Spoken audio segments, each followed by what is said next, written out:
Hello, bonjour, bienvenue dans mon salon, bienvenue dans La Voix pour les Sinus, épisode 5. Aujourd'hui on est motivé. Pourquoi? Parce que je vais vous proposer une petite séquence de chauffe vocale qui inclut des exercices qu'on a déjà vus dans les épisodes précédents, mais qui surtout est une séquence que vous pouvez faire de A à Z et qui va vous permettre de vous chauffer pour prendre la parole en public. C'est un peu toute la raison de La Voix pour les Snuls. Pour ça, il n'y a pas besoin de grand chose. Moi, je vous conseille juste d'avoir une balle de tennis. Pourquoi? Je vous l'explique de suite en vidéo. Non, cette vidéo n'est toujours pas montée, mais j'ai découvert la fonction pause. Alors, il vous faut juste une petite balle de tennis, et l'exercice est tout con, mais c'est vraiment quelque chose qui marche vraiment bien. C'est de venir passer la balle en dessous de votre pied, donc sur la voûte plantaire, et de venir insister, notamment à l'aide du poids de votre corps sur les tensions qu'on a dans les pieds. On en a plein, on met plein de tensions dans les pieds et généralement on s'en occupe pas beaucoup. C'est un exercice qui est super à faire le matin quand on se réveille ou si vous avez effectué de longs trajets et que vous souffrez par exemple de jet lag, c'est vraiment quelque chose qui permet de vivifier, à la fois de vivifier mais aussi de relâcher tout le corps. C'est top. Et non, ce ne sont pas des choses antagonistes.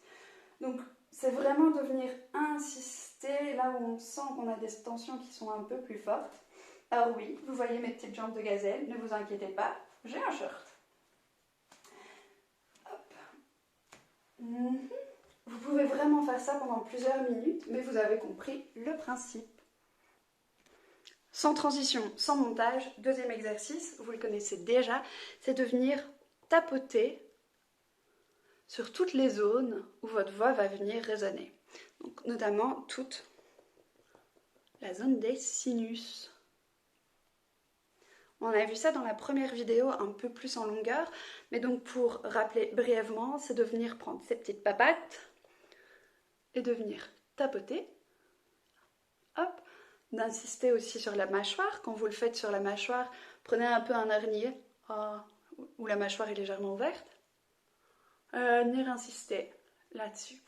Une fois que vous êtes sur la mâchoire, n'oubliez pas que vous pouvez faire rouler votre peau là, de ce muscle où on met toute notre tension et de venir vraiment faire rouler la peau pour aller dégager les tensions. Hop, ici aussi. Moi, ce que j'aime bien faire, c'est de continuer à taper sur tout mon corps parce que je suis généreuse. Mais non, il y a une raison à ça, c'est bêtement que ça va réveiller tout le corps et que tout le corps en fait participe à une expression quelle qu'elle soit. Donc si votre corps est réveillé dans son entièreté, vous serez vachement plus susceptible de mieux parler en public. Donc passez sur votre crâne, sur la nuque, les épaules, hop, les bras. Mais vraiment tout le corps, le ventre, les fesses, les cuisses, les mollets, vraiment tout le corps. Ça va donner un super kick, la peau va un petit peu comme picoter et ça va donner un kick qui est vraiment intéressant. Si vous voulez un autre exercice pour réveiller le corps qui a l'air de rien que vous pouvez faire partout, peut-être pas dans une foule parce que les gens vont vous prendre pour des fous à moins que vous soyez Sancho de Cuba, c'est d'aller faire des chimies comme on dit en danse orientale, c'est de venir tout secouer.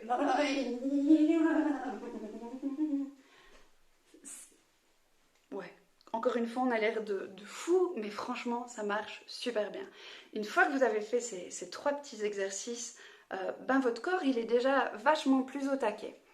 À ces trois exercices, moi, j'ajoute un exercice de respiration qu'on a déjà vu, Milan. Rappelez-vous, quand on parlait de respiration, on disait que la cage thoracique avait comme un mouvement d'accordéon, donc d'ouverture à l'inspiration et de fermeture à l'expiration. Ok? Il faut garder ça bien en tête. Et donc ici, l'exercice, c'est sur l'expiration, donc là où les côtes se referment, c'est de venir faire un psss le plus long possible.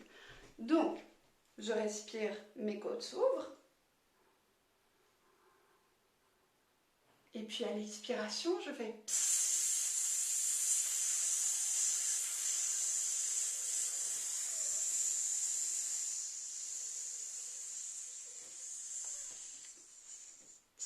Et donc cet exercice de respiration, il est intéressant parce que si vous allez jusqu'au bout de votre souffle, sur le ps, vous allez avoir cette inspiration un peu réflexe qui est très grande mais aussi très basse et qui permet à la fois d'être bien oxygéné mais aussi d'avoir tous les muscles qu'il faut, qui du coup sont très impliqués dans le processus. Et ça, on aime bien. On aime vraiment beaucoup. Après, pour ce qui est de la chauffe vraiment purement vocale, il y a tous les exercices qu'on a fait en vidéo. Donc il y a tous ces exercices de sirène qui peuvent être faits sur de plein de manières différentes. Nous, on avait vu la sirène pure.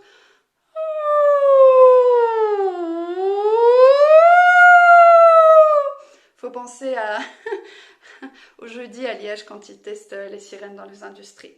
Il faut penser à ce son-là, essayer un petit peu de le répliquer. On pouvait le faire sur le cheval.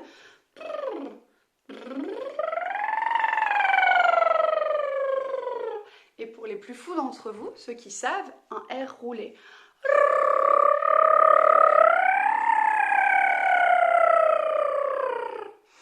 Ce qui est super important dans les exercices de chauffe vocale, c'est d'être gentil avec soi. Alors, qu'est-ce que j'entends par là? Si vous ne savez pas faire la sirène dans son entièreté, qu'est-ce qu'on fait?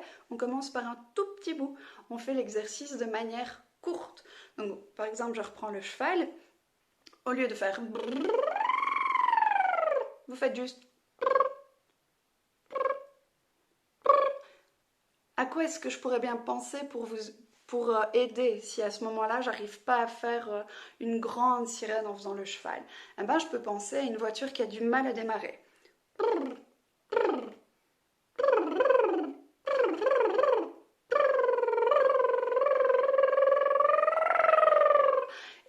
Et de cette manière-là, en fait, en essayant de détourner le problème, d'imiter quelque chose d'autre, ça permet, comme toujours, de dédramatiser. Oh, je bégaye beaucoup aujourd'hui. Comme toujours, ça permet de dédramatiser et d'accéder à l'exercice de manière un peu plus facile. Et ça, on aime bien. Donc voilà, ça c'est tous ces exercices de la sirène, c'est vraiment quelque chose qui permet de chauffer la voix en douceur. Ou sinon, ce que vous pouvez faire aussi, c'est ce qu'on appelle muser, donc faire un M et d'ouvrir le M sur un I.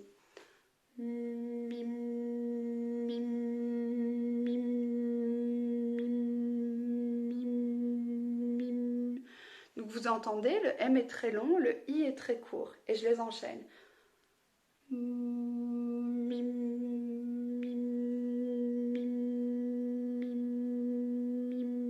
Et ça permet de rentrer dans le processus de phonation de manière vraiment toute douce, sans mettre trop de pression sur les muscles ou sur les cordes vocales. Et ça, comme d'habitude, on aime bien. Donc la sirène, les mimes, repensez à la abominable Madame Mime dans Merlin, l'Enchanteur. Les sirènes, les mimes, et si, par exemple, et ça c'est vraiment un cas à part, justement je viens de le faire, c'est ce qu'on appelle le fry en anglais. Si vous devez enregistrer pour la radio, pour le podcast, il y a quelque chose qui marche très très bien, c'est d'aller faire ce son un peu le son du frigo. Donc c'est...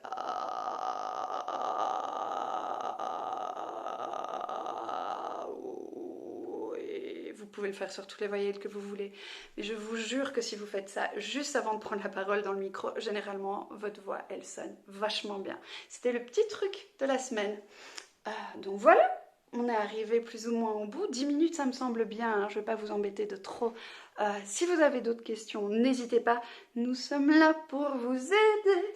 Voilà, bref, vous avez eu un petit bout de Bernard et Bianca. Là-dessus, je vous fais plein de gros bisous. Je vous souhaite un joli week-end, une bonne semaine, un bon jeudi, un bon gin tonic, tout ce que vous voulez. Et surtout, amusez-vous. Bisous!